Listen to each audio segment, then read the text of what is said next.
Hello, my lovelies. So, I'm going to try to keep this video a little low volumed because everybody is in bed right now except me. And here is what's going on so far. So, apparently, there was a miscommunication between my youngest, Eli, his ENT, and the ENT in the town city where we're supposed to go have his tonsillectomy at our local children's. And here's the lowdown of what happened. So tonight, late at night, later than I should be, I'm having some cheesecake mousse. So grab yourself something sweet, buckle up, and get ready for this story. Okay. So as you all know, I have been racking my brain lately trying to get ready for my youngest tonsillectomy, which was supposed to take place tomorrow at 1:30 at our local children's. He is 3 years old. He has level 2 autism requiring substantial supports, and he has pica in children. He is recently gaining speech patterns through echocochlear speech, which if you've never seen that, go check out a video of echocochlear speech. It is amazing. It really is. It's something to behold. Oh yeah, I also have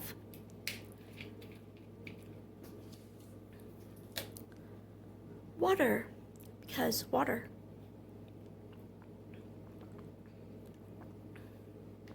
Okay. So when I went to his ears, nose, and throat specialist, his ENT, this is the ENT he has had since he was a little over a year old when he received his tubes in his ears due to repeated ear infections. My oldest received them too, around the same age, a little over a year. Was he going on 2 years? It was so long ago, I can't really remember. But I know he was really small enough to where he doesn't even remember it nowadays. So anyway, this was something I had been through before, the tubes.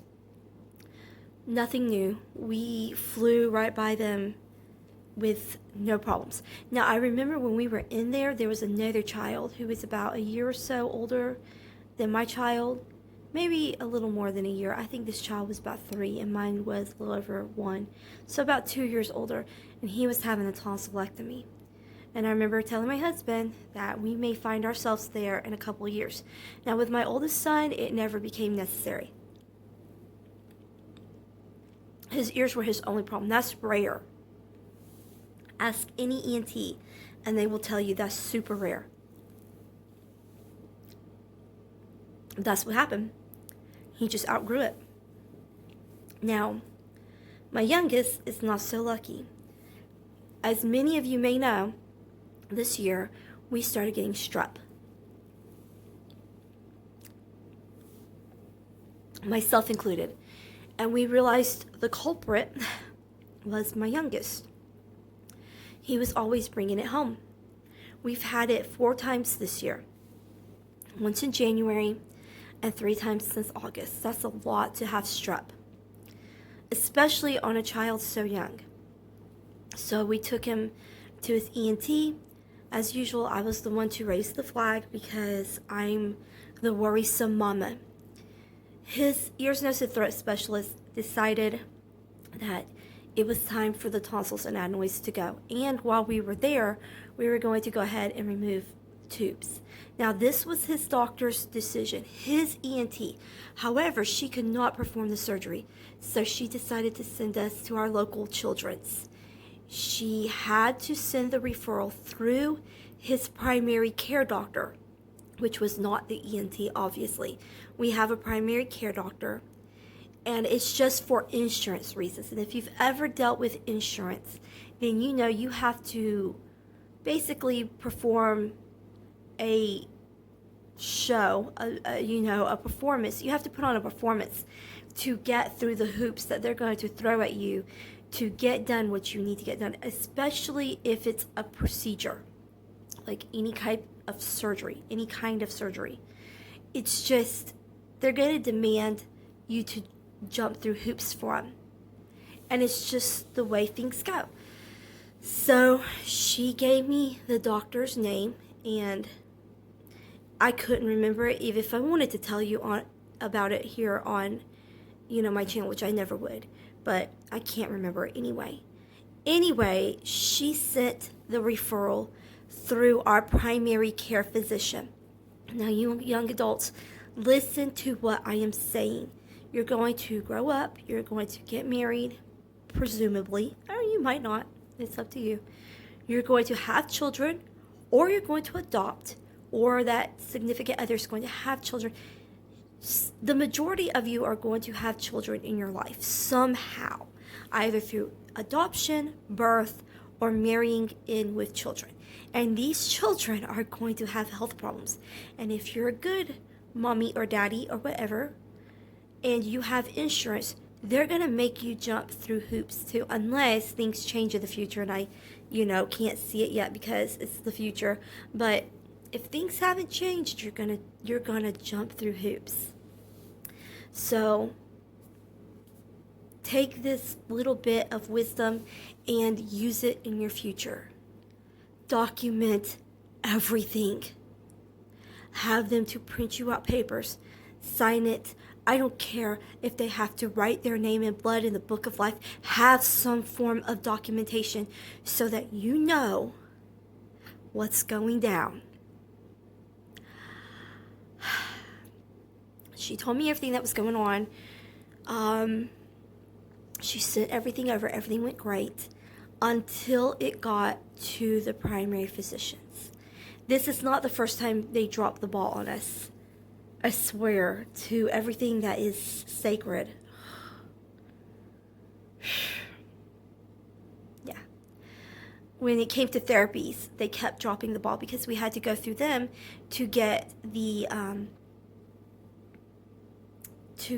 okay to go to therapies,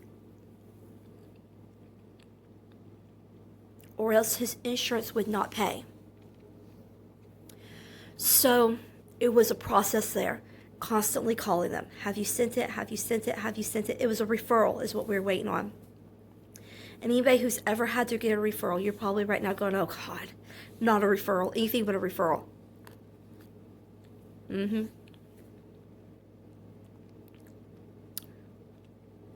You heard me right. It was a referral.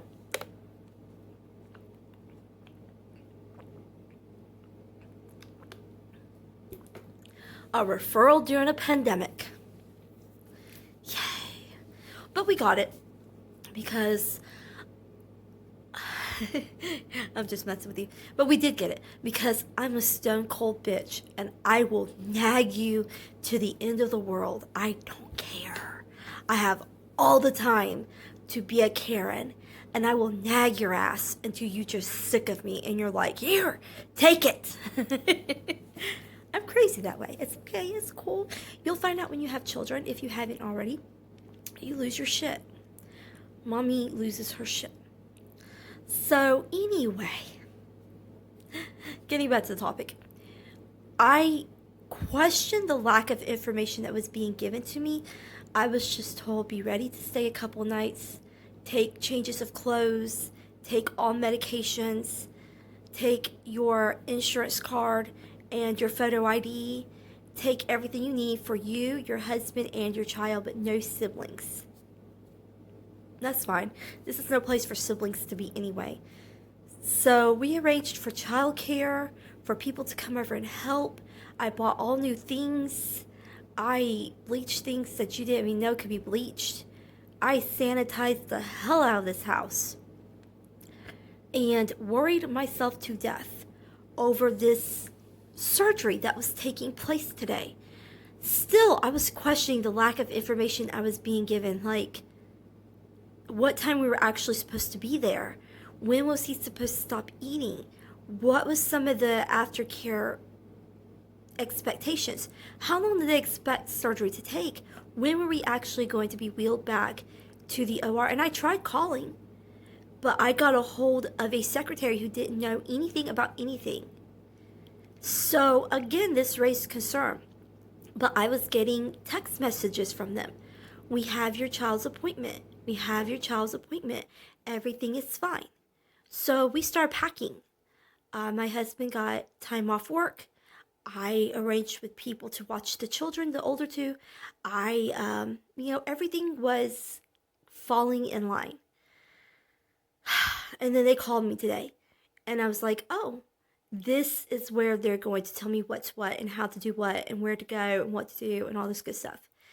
And she's talking to me and everything's going good. And she's like, you go here, you check in here.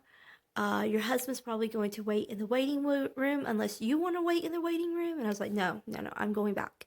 And she's like, okay, this is how things are going to be. And then I say, okay, what time is he supposed to stop eating? And she's like, what? What time is he supposed to stop eating for the surgery? And she's like, oh, honey, this is just the meeting with the doctor to decide if he qualifies for surgery. You're just meeting with the doctor. This isn't surgery. My world stopped, and I asked her, I don't understand. We're supposed to be getting ready for surgery. Not in our books. I said, yes, he's supposed to be having surgery. She said, he has to see an ENT first. I said, he has an ENT. She didn't know he had an ENT. She didn't know he had tubes. She didn't know that he was supposed to be coming for surgery. This is just a consultation. I couldn't believe it. We've been preparing for surgery. I even went online to let everybody know. I fixed it up with his doctor and his therapist and everything because I thought he was getting surgery. We've been preparing for surgery. The paperwork I received says surgery. Somebody dropped the ball. She said it looked like his primary care physician had referred him for surgery. I told her, no, they're not even qualified. She saw it as they were referring him to his first ENT appointment. And I was like, oh, honey, no. He's had an ENT since he was 1 year old. She didn't even know this, which I know she's not the doctor. And a lot of people are going to be like, well, she's not the doctor. I know that. But shouldn't she know something about my child? Isn't she supposed to be looking at his records? How does she not know he had an ENT? How do they not know that he has tubes? They're supposed to be removing the tubes when they go in to do the tonsillectomy.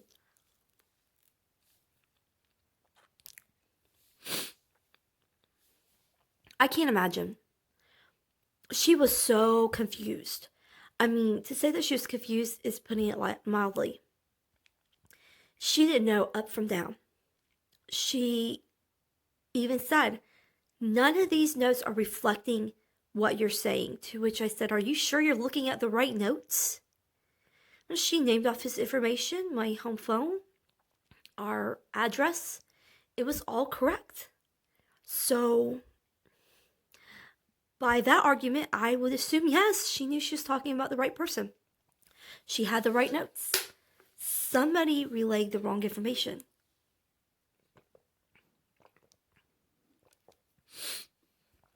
Why? I don't know.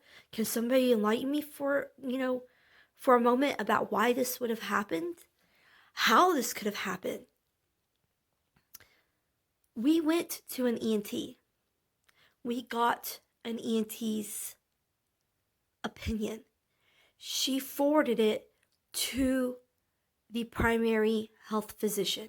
The primary health physician's job was simply to relay that information to the ENT at our local Children's. That local ENT at Children's was supposed to take that information and set us up with a date for surgery. The ENT we went to originally, which I didn't even think about this, that she couldn't have set us up with a date for surgery because how would she know when he was available? Well, she left the room and then she came back. That's right. That's how I thought. I thought she contacted him because she left the room for a good 5 minutes and then she came back and was like, okay, he's set up for December the 1st at 1:30 for surgery. So I still don't know how somebody dropped the ball on this. If you can enlighten me, please do, because maybe I'm missing something. Which my paperwork says a tonsillectomy, and it has the steps you go through to do a tonsillectomy. I don't know. Maybe I'm not looking the right way at this. Maybe I'm looking too much into it. Maybe I'm not looking enough into it. Maybe I need to start questioning some stuff. And maybe this doctor isn't ready to do a tonsillectomy on my son. I can't imagine how that'd be a case. According to her, he's been doing tonsillectomies for years. I think that this has something to do with his primary care physician dropping the ball on things.